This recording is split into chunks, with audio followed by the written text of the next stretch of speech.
Hello guys, Radhe Radhe. আজকে আমি আপনাদের জন্য নিয়ে আসছি মিষ্টি কুমড়া শাক দিয়ে আলু ভেঙে দিয়ে তারপর হচ্ছে যে বড়ি দিয়ে রান্না করব। আমি মিষ্টি কুমড়া শাকগুলো সব বেছে নিয়েছি, দেখতে পাচ্ছেন পরিষ্কারভাবে। তারপর এদিকে চুলাতে কড়াইয়ের মধ্যে ওই বড়িগুলো ভালোভাবে ভেজে নিয়েছি। ভাজা হয়ে গেছে। এবার আরেকটি কড়াইতে তেল দিয়েছি পরিমাণ মতো, জ্বালা আঁচটা একদম মিডিয়াম করে দিয়েছি। তারপর ওখানে রসুনটা দিয়ে দিলাম। দেখুন, রসুনটা আমি ভালোভাবে লাল করে ভেজে নিব। আর বেশি যদি ভেজে ফেলি, কালো করে ভেজে ফেললে এটা তিতা হয়ে যাবে, এটা আর খাওয়া যাবে না, তখন তিতাটা মুখে লাগবে। তার জন্য আমি ভালো করে লাল করেই ভেজে নিয়েছি। দেখুন কীভাবে লাল হয়ে আসছে। এভাবে লাল হয়ে আসলে মানে রসুনটা পারফেক্ট। এর থেকে বেশি ভাজা হয়ে গেলে এটা তিতা হয়ে যাবে। তাই এখানে আমি শাকগুলো দিয়ে দিয়েছি।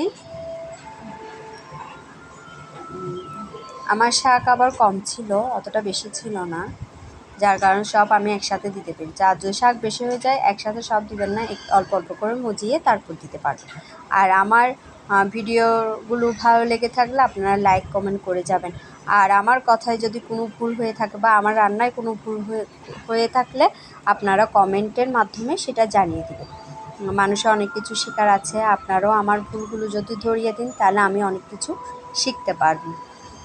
আচ্ছা যাক, আবার শাকগুলো দেওয়ার পরে আবার পরিমাণ মতো ওখানে লবণ দিলাম। আমি আমার মতো করে দিয়েছি, আপনারা আপনাদের মতো করে দিবেন। লবণ দিয়ে আমি মজিয়ে নিয়েছি। এবার ওখানে পরিমাণ মতো হলুদের গুঁড়ি এবার দিব, মরিচের গুঁড়ি আমি 1 চামচের মতো মরিচের গুঁড়ি দিয়েছি। আপনারা চাইলে আপনাদের মতো করে দিতে পারেন। আপনারা ঝালটা একটু বাড়িয়ে দিতে চাইলে ওখানে কাঁচামরিচও দিতে পারেন। এবার মশলার গুঁড়ি দিয়েছি। মশলার গুঁড়ো দিয়ে ভালোভাবে আমি এবার কষিয়ে নিব।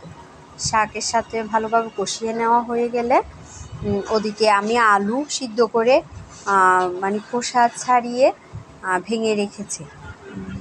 দেখুন আমার শাকটা কিন্তু মজে আসছে, মানে কষা হয়ে গেছে। এবার আমি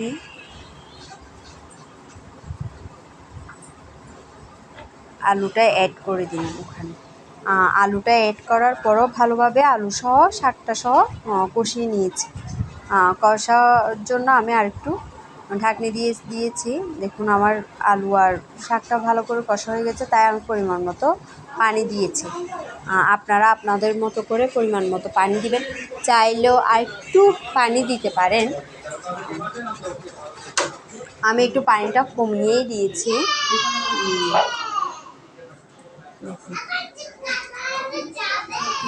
এবার দিয়ে দিব গরম মশলা।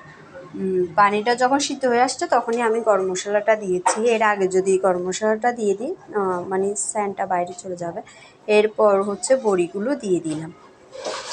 দেখুন আমার বড়িগুলো কিন্তু বেশিক্ষণ সিদ্ধ করতে হয় না, মানে একটু 2-3 মিনিট রাখলেই মানে এগুলো সিদ্ধ হয়ে যায় বড়িগুলো। তাই আমি একটু ঢাকনিটা দিয়ে দিব।